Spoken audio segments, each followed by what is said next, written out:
Assalamualaikum warahmatullahi wabarakatuh. Ini adalah video tutorial kedua dari program kerja kami, yaitu sensor suhu. Membuat sensor suhu menggunakan ESP8266 atau kita bisa singkat microcontroller. Nah, pada video kali ini kita akan membahas 6 pembahasan, yaitu yang pertama ESP8266, mengerti tentang ESP8266, yang kedua DHT11, mengetahui tentang DHT11, yang ketiga Arduino IDE, pengertian singkat tentang Arduino IDE, yang keempat framework Codeigniter 3, mengetahui framework Codeigniter 3 atau yang bisa kita singkat CI3, dan di video sebelumnya ada penjelasan yang lebih detail di video tutorial pertama. Selanjutnya ada alur kerja atau workflow, mengetahui alur kerja sensor, dan yang terakhir kesimpulan tentang project. Yang pertama, ESP8266. Mengerti tentang ESP8266 atau microcontroller. Nah, singkatnya ESP8266 ini adalah microcontroller. Dan berdasarkan di situs-situs server saya, ESP8266 ini bisa dikaitkan dengan modul tambahan dari Arduino, dapat terhubung dengan wireless fidelity atau Wi-Fi, dan terakhir dapat membuat koneksi TCP atau IP. Selanjutnya yaitu DHT11, mengetahui tentang DHT11.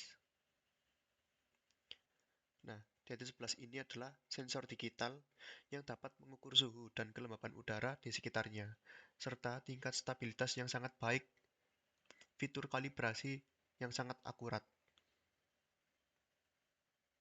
Oke, selanjutnya yaitu Arduino IDE. Pengertian singkat tentang Arduino IDE. Nah, singkatnya Arduino IDE ini adalah text editor untuk memprogram board.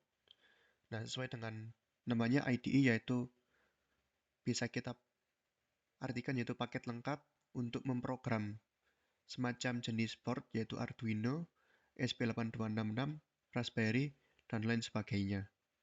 Poin kedua, dibuat dengan bahasa Java, dan terakhir menggunakan bahasa C atau C++. Jadi pada saat proses develop nantinya, develop untuk membuatkan sensor atau menghubungkan ESP8266 ke sensor lainnya atau komponen lainnya, pada saat developnya itu menggunakan bahasa C atau C++. Nah, ESP8266 in Arduino IDE. Nah, jadi di Arduino IDE ini sedikit berbeda konfigurasinya karena kita memakai microcontroller ESP8266. Nah, caranya ini secara singkat yaitu import board. Mengimport board melalui JSON. Jadi sudah ada link untuk mengimport board ESP8266 ini digunakan di Arduino IDE sehingga Arduino ini dapat memahami board apa yang akan digunakan nantinya dan bisa di-up atau di-upload programnya ke microcontroller tersebut. Selanjutnya, verifikasi board yang digunakan. Misal, kita mau menggunakan Raspberry, maka kita harus mengimport board melalui JSON yang khusus untuk Raspberry. Begitu juga dengan ESP8266. Yang ketiga yaitu board ESP8266. Setelah import, pilih board khusus untuk ESP8266. Dan terakhir, board stabil. Pilih board yang stabil pada Arduino IDE. Karena pada dasarnya pada saat kita mengimport board, itu ada banyak jenis sekali, walaupun khusus untuk ESP8266. Nah, teman-teman bisa pilih board yang stabil dan aman digunakan.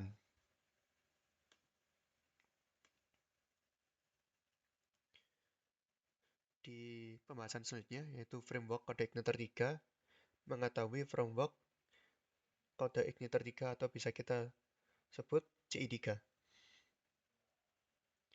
Sama seperti sebelumnya, di sini saya hanya mengenalkan saja apa itu CI3 pada pembahasan tutorial 2 video kali ini. Sebuah framework khusus web dan application development yang hadir berbagai platform open source berbasis bahasa PHP. Selanjutnya yaitu alur kerja, mengetahui alur kerja sensor. Nah, saya sudah rangkum secara singkat bagaimana sensor ini dapat tampil di web server. Nah, kalau teman-teman udah menonton video tutorial 1, saya menjelaskan tentang MVC di sana. Nah, di sini kita dapat melihat langsung bagaimana MVC ini bekerja pada saat web server ini ditampilkan. Pertama, web server akan mengambil data dari database atau basis data. Nah, data tersebut ini adalah data yang dynamic, yang dimana web server ini tergantung bagaimana database ini isinya apa. Kalau isinya cepat berubah-ubah, maka web server akan mengikuti database-nya. Nah, disinilah permainan datanya. Kita dapat menggunakan database ini sebagai penyimpanan untuk dapat mengambil data yang dikirim dari ESP. Oke, setelah itu kita pindah ke alur kerja ESP. Nah, ESP ini bekerja dengan WiFi.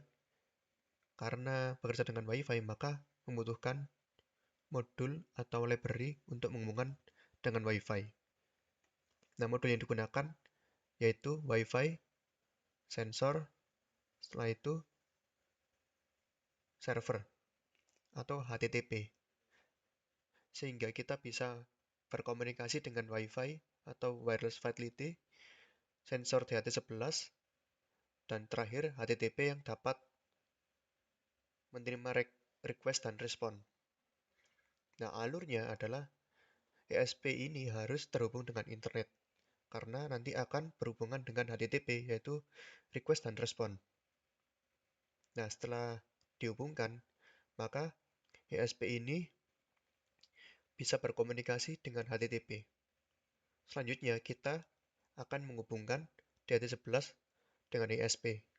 Dengan begitu, ESP dapat mengambil nilai sensor suhu, kelembaban,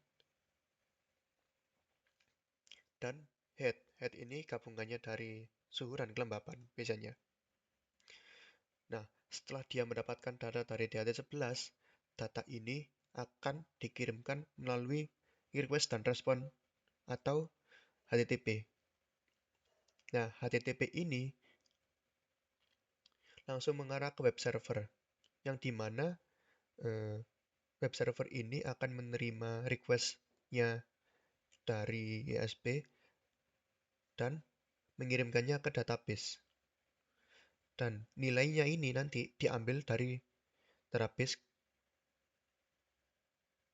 ke web server.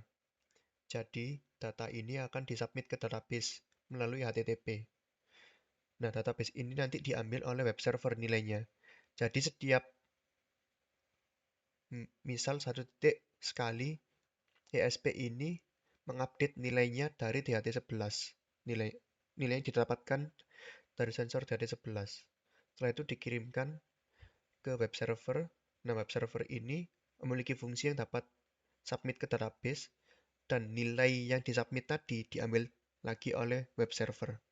Seperti itu. Oke, ini adalah konfigurasinya.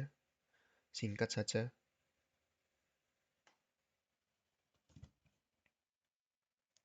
Nah, ini adalah ESP8266 yang tadi saya jelaskan singkat. Nah, ini menggunakan jumper female-female dan langsung terhubung ke sensor DHT11. Nah, di port yang ini yang saya tunjuk pakai jempol ini adalah VCC, data, dan ground. Dan langsung terhubung sesuai dengan apa yang tertulis di sini. Nah, setelah itu kita langsung lihat ke Arduino IDE-nya. Nah, ini adalah settingan lengkapnya untuk berkomunikasi ke web server tadi. Singkatnya, yang saya jelaskan tadi alur kerjanya, dan ini adalah codingnya. Oke, langsung kita lihat perubahannya bagaimana. Misal, DHT ini saya panaskan ya.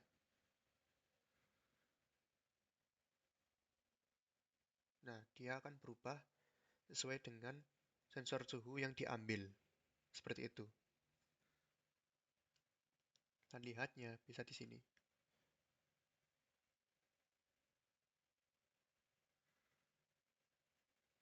Nah, bentar masih connect. Nah, ini. Ini adalah tampilan untuk mengecek output dari konfigurasi yang kita setting tadi. Dan ini saya beri delay 1 detik. Ini satuannya millisecond. Oke, lanjut. Yang terakhir kesimpulan. Kesimpulan tentang project. Sensor suhu. Tentunya masih banyak kekurangan dan kurang kompleks.